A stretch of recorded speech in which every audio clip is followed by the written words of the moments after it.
بسم اللہ الرحمن الرحیم۔ واقعہ افت پارٹ نمبر 3 کو شروع کرنے سے پہلے اس ویڈیو کو لائک، شیئر اینڈ سبسکرائب کر دیجیے گا۔ واقعہ کچھ یوں ہے، اگر انکار کروں تو کب باور کریں گے میرا حال اس وقت یوسف علیہ السلام کے باپ کا سا ہے جنہوں نے کہا تھا فَصَبْرٌ جَمِیلٌ۔ منافقوں نے اس فتنہ انگیزی سے جو مقاصد پیش نظر رکھے تھے، یعنی نعوذ باللہ پیغمبر اور صدیق کے نام کی اہانت اور بدنامی، نمبر 2 خاندان نبوی میں تفریق، نمبر 3 اسلام کے بردرانہ اتحاد اور اجتماعی قوت میں رخنہ ڈالنا، وہ سب ایک ایک کر کے حاصل ہو چکے تھے۔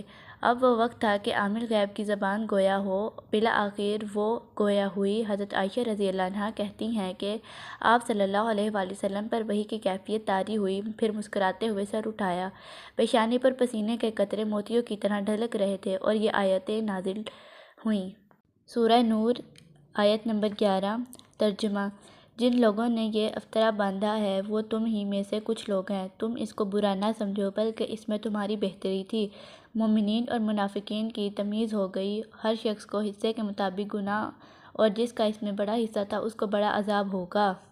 جب تم نے یہ سنا تو مومن مردوں اور عورتوں نے اپنے بھائی اور بہنوں کی نسبت نیک گمان کیوں نہیں کیا اور کیوں نہیں کہا کہ یہ صریح تہمت ہے، اور کیوں نہیں ان افطرا پردازوں نے 4 گواہ پیش کیے، اور جب گواہ پیش نہیں کیے تو خدا کے نزدیک جھوٹے ٹھہرے۔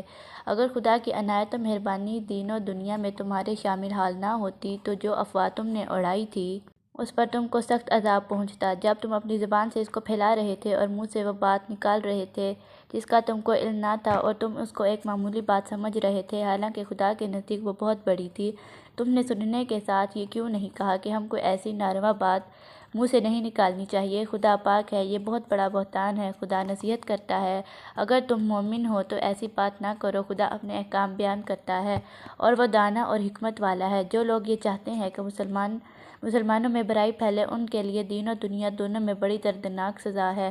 خدا سب جانتا ہے اور تم کچھ نہیں جانتے۔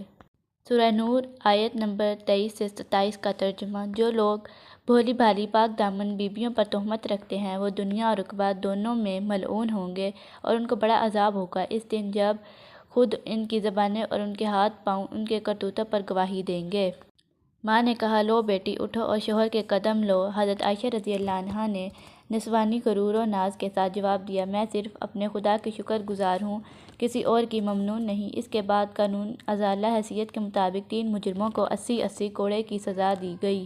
جب حسان رضی اللہ عنہ نے اپنا جرم کے کفارے میں حضرت عائشہ رضی اللہ عنہا کے مناقبت میں چند شعر کہے جو ابن اسحاق کی روایت سے اس کی سیرت میں منقول ہیں، بخاری میں اس قدر ہے کہ حضرت حسان رضی اللہ عنہ نے اپنے چند شعر حضرت عائشہ رضی اللہ عنہا کو سنائے، جن میں سے ایک یہ تھا: پاک دامن ہے، باوقار ہے، مشتبہ نہیں ہے، بھولی بھالی عورتوں کے بدن کا گوشت نہیں کھاتی۔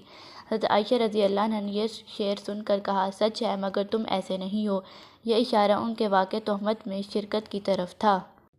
تیمم کے حکم کا نزول۔ ایک اور سفر میں حضرت عائشہ رضی اللہ عنہا ساتھ تھیں، وہیں ہاتھ گلے میں تھا۔ قافلہ واپس ہو کر مقام ذات الحبیش میں پہنچا تو وہ ٹوٹ کر گر پڑا۔ گزشتہ واقعے سے ان کو تنبیہ ہو گئی تھی۔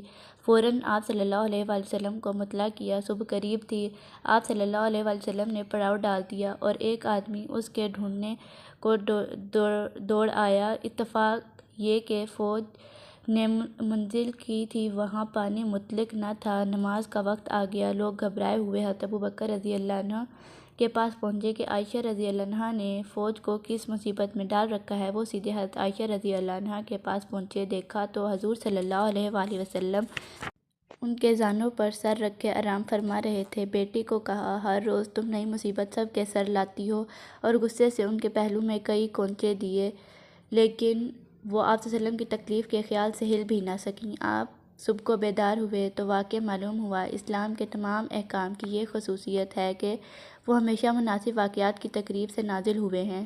اسلام میں نماز کے لیے وضو فرض تھا، لیکن بیسیوں موقع ایسے پیش آئے جہاں پانی نہیں ملتا۔ یہ موقع بھی اس قسم کا تھا، چنانچہ اس موقع پر قرآن مجید کی آیت نازل ہوئی۔ سورہ نساء آیت نمبر۔ ترجمہ: اگر تم بیمار ہو یا سفر میں ہو یا حاجت ضروری سے فارغ ہوئے ہو یا عورتوں سے مقاربت کی ہے اور تم پانی نہیں پاتے تو پاک مٹی کے مٹی کا قصد کرو اور اس سے کچھ منہ اور ہاتھ پر پھیر لو، اللہ معاف کرنے والا بخشنے والا ہے۔ ابھی ابھی مجاہدین کا پرجوش گروہ اس مصیبت میں تلملا رہا تھا، اس پر ابر رحمت کو دیکھ کر مسرت سے لبریز ہو گیا۔ اسلام کے فرزند اپنی ماں کو دعائیں دینے لگے۔ حضرت اسید بن حضیر ایک بڑے پایہ کے صحابی تھے۔ جوش مسرت میں بول اٹھے، اے صدیق رضی اللہ عنہ کے گھر والوں، اسلام میں تمہاری پہلی برکت نہیں۔ صدیق اکبر رضی اللہ عنہ جو ابھی لخت جگر کی تادیب کے لیے بے قرار تھے، فخر کے ساتھ صاحبزادی کو خطاب کر کے فرمایا، جان پدر مجھے معلوم نہ تھا کہ تو اس قدر مبارک ہے، تیرے ذریعے سے خدا نے مسلمانوں کو کتنی آسانی بخشی۔ اس کے بعد قافلے کی روانگی کے لیے جب اونٹ اٹھایا گیا تو وہیں اس کے نیچے ہار پڑا ملا۔